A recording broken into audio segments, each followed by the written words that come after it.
Hello' প্ৰিয় বন্ধুসকল, welcome to my YouTube channel.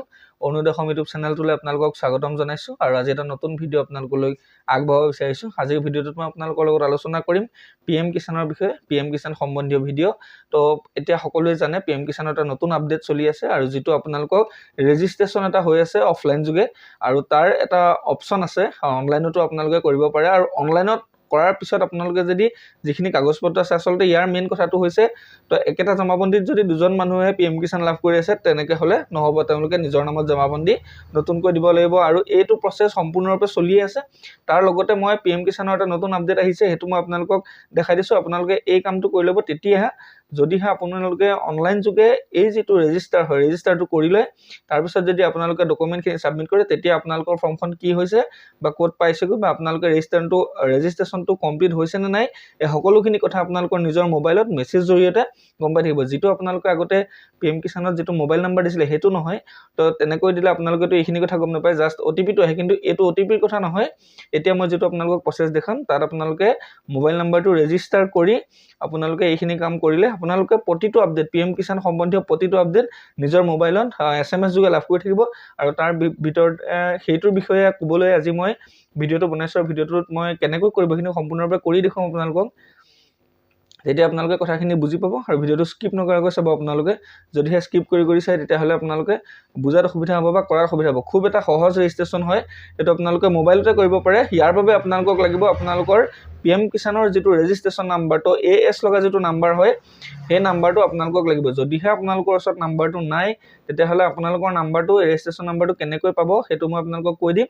তো আপোনালোকে মোক কমেণ্ট বক্স খোলা দিছোঁ, কমেণ্ট বক্সত কমেণ্ট কৰি জনাব আৰু মই আপোনালোকক সেই যিটো ৰেজিষ্ট্ৰেশ্যন নাম্বাৰ প্ৰত্যেককে সেইটো দিয়াৰ ব্যৱস্থা কৰিম। আৰু যদিহে আপোনালোকে নিজে উলিয়াব পাৰে তেতিয়া উলিয়াই ল'ব, আৰু যদি নোৱাৰে তেতিয়াহ'লে ওচৰৰ যিকোনো CSC কেন্দ্ৰত যাব। আৰু তাতো যদি আপোনালোকে নাপায় তেতিয়াহ'লে আপোনালোকৰ ডিষ্ট্ৰিক্টত যিটো আপোনালোকৰ এগ্ৰিকালচাৰ অফিচ আছে, এগ্ৰিকালচাৰ ডিপাৰ্টমেণ্টৰ লগত কথা পাতি এই ৰেজিষ্ট্ৰেশ্যন নাম্বাৰটো লৈ আপোনালোকে মোবাইলতে এই কামটো কৰি ল'ব পাৰিব। তাৰপিছত আপোনালোকে যিটো অফলাইন আপোনালোকৰ ৰেজিষ্ট্ৰেশ্যন এটা মানে ডকুমেণ্টখিনি লৈ আছে, সেই ডকুমেণ্টখিনি আপোনালোকে দিয়াৰ পিছত আপোনালোকৰ ফৰ্মখন বা ডকুমেণ্টখিনি আপডেট হ'ল নে নাই সকলোখিনি কথা SMS যোগে গম পাই থাকিব। তো প্ৰিয় বন্ধুসকল, আহক আমি ভিডিঅ'টো আৰম্ভ কৰোঁ। আৰু ভিডিঅ'টো আৰম্ভ কৰাৰ আগতে আপোনালোকলৈ ৰিকুৱেষ্ট কৰিছোঁ যে মোৰ চেনেলত যিসকল নতুন আহিছে তেওঁলোকে মোৰ চেনেলটো ছাবস্ক্ৰাইব কৰিব আৰু কাষত থকা বেল আইকনটো দবাই ৰাখিব, যাতে মই দিয়া ভিডিঅ'খিনি সকলোতকৈ আগতে পায়। আৰু ভিডিঅ'টো লাইক কৰিব আৰু ভিডিঅ'টো শ্বেয়াৰ কৰিব, যাতে সকলোৱে গম পায়। এই কামখিনি আপোনালোকে যদি কৰি লয় তেতিয়াহ'লে আপোনালোকৰ খুব সুবিধা হ'ব। এনেকুৱা সৰু সৰু কিছুমান কথা আছে, সেই কথাখিনি আপোনালোকে জানি থাকিবলৈ বা গম পাবলৈ বা নিজৰ মোবাইলতে কেনেধৰণে কৰিব এইখিনি কথা জানিবলৈ মোৰ চেনেলটো ছাবস্ক্ৰাইব কৰি ৰাখিব। তো প্ৰিয় বন্ধুসকল, পলম নকৰোঁ, আহক আজি ভিডিঅ'টো আৰম্ভ কৰোঁ। তো প্ৰিয় বন্ধুসকল, ইয়াতে চাব, মই প্ৰথমে চাৰ্চ কৰিছোঁ PM কিষাণ। তো এইটো আপোনালোকৰ খুবেই এটা চিনাকি ৱেবছাইট। তো মই PM কিষাণ চাৰ্চ কৰিলোঁ আৰু ইয়াতে যিটো প্ৰথম অপশ্যন আহিছে PM কিষাণ সমান নিধি, ইয়াতে ক্লিক কৰিব। তেতিয়া আপোনালোকে PM কিষাণৰ মেইন যিটো হোম পেজ হয় সেই হোম পেজটো লাভ কৰিব। তো আপোনালোকক মই লিংকটো ডেছক্ৰিপশ্যনত দি দিম, তাতে ক্লিক কৰি আপোনালোকে এই পেজটো পাব পাৰিব। আজিৰ যিটো মোবাইল আপডেট যিটো আমি কৰিম, মোবাইল আপডেট কেনেকৈ কৰে, মোবাইল নাম্বাৰ লিংক হয়, সেইটো ইয়াৰ পৰাই কৰিব লাগিব। তো প্ৰিয় বন্ধুসকল, ইয়াতে আমি অকণমান স্ক্ৰল ডাউন কৰিম আৰু যিটো ন' ইউৰ ষ্টেটাছ অপশ্যন আছে, আমি যিটো ষ্টেটাছ চেক কৰিবলৈ PM কিষাণত টিপো, সেই ন' ইউৰ ষ্টেটাছত আমি ক্লিক কৰিম। ইয়াতে ক্লিক কৰাৰ পিছত প্ৰিয় বন্ধুসকল, ইয়াতে প্ৰথম দেখা পাইছেনে যে প্ৰথম দিবলৈ আহিছে ৰেজিষ্ট্ৰেশ্যন নাম্বাৰ। তো ৰেজিষ্ট্ৰেশ্যন নাম্বাৰটোৰ কথা কৈছোঁ, ইয়াতে মই ৰেজিষ্ট্ৰেশ্যন নাম্বাৰটো ফিল কৰি লৈছোঁ। আৰু আপোনালোকে ৰেজিষ্ট্ৰেশ্যন নাম্বাৰটো ওচৰৰ যিসকলৰ আছে তেওঁলোকে ইয়াতে ফিল কৰিব। যদি নাই তেতিয়া আপোনালোকে ওচৰৰ যিকোনো CSC কেন্দ্ৰত কৰিব, আৰু নহ'লে আপোনালোকে ডিষ্ট্ৰিক্ট এগ্ৰিকালচাৰ অফিচৰ পৰা নিজৰ ৰেজিষ্ট্ৰেশ্যন নাম্বাৰটো আপোনালোকে লৈ ল'ব। কাৰণ আপোনালোকে ষ্টেটাছ আপডেট কৰিবলৈ আৰু ষ্টেটাছ চাবলৈ আৰু মোবাইল নাম্বাৰ বা আধাৰ লিংক কৰিবলৈ আপোনালোকে PM কিষাণৰ ৰেজিষ্ট্ৰেশ্যন নাম্বাৰটো খুবেই জৰুৰী। তো প্ৰিয় বন্ধুসকল, ইয়াতে চাওক, মই ৰেজিষ্ট্ৰেশ্যন নাম্বাৰ দিলোঁ আৰু ইয়াতে মই যিটো ছাইডৰ আছে কেপচাক'ডটো সম্পূৰ্ণ শুদ্ধকৈ ফিল আপ কৰি ল'লোঁ। প্ৰথমবাৰ ভুল হৈছিলে, আকৌ ফিল আপ কৰি আমি কাষত থকা যিটো গেট OTP ক্লিক কৰিলোঁ।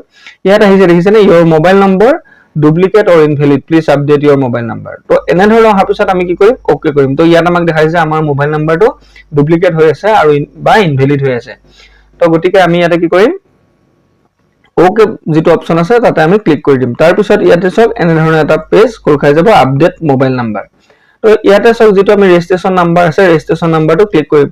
আৰু যিসকলৰ আধাৰ আপডেট আছে তেওঁলোকে আধাৰটোত ক্লিক কৰি ল'ব। মই ইয়াতে ৰেজিষ্ট্ৰেশ্যন নাম্বাৰৰ জৰিয়তে কৰিম, গতিকে ৰেজিষ্ট্ৰেশ্যন নাম্বাৰত মই ক্লিক কৰি ৰেজিষ্ট্ৰেশ্যন নাম্বাৰ ফিল কৰিলোঁ আৰু কাষত সেম টু সেম থকা কেপচা কোডটো মই দি দিলো দিয়াৰ পিছত সাৰ্চ অপচনত আমি ক্লিক কৰিম তো আপোনালোকে এটো ভিডিওটো স্কিপ নকৰাকৈ চাই যাব তেতিয়া আপোনালোকে মোবাইলতো কৰিব পাৰিব খুব সহজ পদ্ধতি এনেকৈ সাৰ্চ কৰাৰ পিছত চক আপোনালোকৰ ইয়াত এটা অপচন আহিছে গেট আধাৰ ওটিপি তাৰ পিছত কেইটামান কনষ্টেন্ট আহিছে পাঁচটা কনষ্টেন্ট দিয়া আছে আপোনালোকক আৰু তাত এটা চক নীলা ডট আহিছে তাত আপোনালোকে ৰাইট ক্লিক কৰিব তাৰমানে ইয়াত থকা যিখিনি ডিক্লাৰেচন আছে এইখিনি আপোনালোকে এগ্ৰি কৰি ল'ব লাগিব কৰাৰ পিছত আপোনালোকে কি কৰিব গেট আধাৰ ওটিপি অপচনত ক্লিক কৰিব লাগিব তো আপোনালোকে গেট আধাৰ ওটিপিত ক্লিক কৰিব ক্লিক কৰাৰ পিছত নহনা প্ৰসেসিং হ'ব মই অলৰেডি ক্লিক কৰিছো তাৰ পিছত ইয়াত দেখাইছে চক OTP has been sent Euro Aadhaar registered mobile number তো ওটিপি অলৰেডি আমাৰ আধাৰ ৰেজিষ্টাৰ যেটো মোবাইল নাম্বাৰ হেতত আহি গৈছে তো প্ৰিয় বন্ধুসকল ইয়াত যেটো অপচন দিয়া আছে এন্টাৰ আধাৰ ওটিপি মই তাতে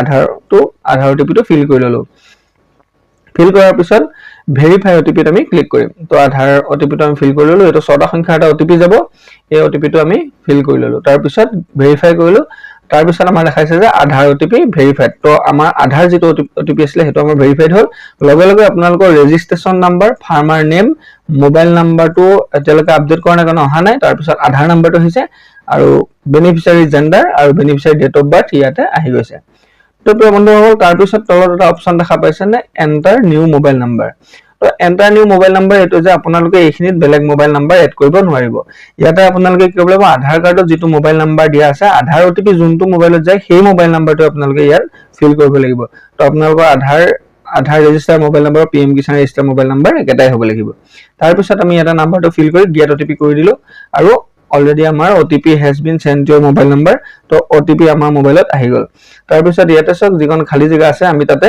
ওটিপি এন্টাৰ ওটিপিত ক্লিক কৰিম আৰু ওটিপিটো তাত ভৰাই দিম তো প্ৰিয় বন্ধুসকল ওটিপিটো হালৈ কিছু সময় ওয়েট কৰিব তাৰ পিছত ইয়াতে আপোনালোকৰ মোবাইলত 4টা সংখ্যাৰ এটা ওটিপি যাব সেই ওটিপিটো আপোনালোকে ফিল কৰি দিব এটো যাব পিএম কিষাণৰ ফালৰ পৰা না প্ৰথম ওটিপিটো যাব আপোনালোকৰ আধাৰৰ ফালৰ পৰা সেকেন্ডটো যাব পিএম কিষাণৰ ফালৰ পৰা তাৰ পিছত আমি ভেৰিফাই কৰিলো ভেৰিফাই কৰাৰ পিছত তলত এটা অপচন আহিছে click for update mobile number তো ইয়াতে আমি যদি ক্লিক কৰো তেতিয়া আমাৰ মোবাইল নাম্বাৰটো আপডেট হৈ যাব তো গতিকে আমি ইয়াত ক্লিক কৰিলো তাৰ পিছত ইয়াত দেখাইছে সব ইউৰ মোবাইল নাম্বাৰ সাকসেসফুলি আপডেট তো অলৰেডি আমাৰ মোবাইল নাম্বাৰ তো আধাৰ ৰেজিষ্টাৰ যেটো মোবাইল নাম্বাৰ হেতু আমাৰ আপডেট হৈ গৈছে তো প্ৰিয় বন্ধুসকল এটো কৰাৰ পিছত আপোনালোকে কি কৰিব 24 ঘণ্টাৰ পিছতহে ইয়াক চেক কৰিব পাৰিব এটো আপডেট হওঁতে 24 ঘণ্টাৰ পৰা 48 ঘণ্টা যেটো সময় লাগে গতিকে আপোনালোকে তাৰ পিছত চেক কৰিব পাৰিব গতিকে মই আপোনালোকক আকৌ পেজটো বেক কৰি পানি নতুনকৈ আপোনালোকক খুলি দেখাই দিম যে এতিয়া যদি মই প্ৰথমতে কৰিছো আৰু ইয়াতে যদি লগে লগে আপোনালোকে চেক কৰে তেতিয়া হলে আপোনালোকৰ আকৌ আপডেট কৰিবলৈকে দেখাব তো ৰেজিষ্ট্ৰেচন নাম্বাৰ মাৰিলো তাৰ পিছত আপোনাৰ কেপচা কোড ফিল কৰিলো আৰু গেট ওটিপিত ক্লিক কৰিলে আকৌ একেটাকে ভৰাবলৈ হ'ব গতিকে আপোনালোকে এটো চেক কৰিব পাৰিব 24 ঘণ্টাৰ পিছত আপোনালোকে এইখিনি চেক কৰিব পাৰিব বা 24 ঘণ্টাৰ পৰা 48 ঘণ্টাৰ ভিতৰত আপোনালোকৰ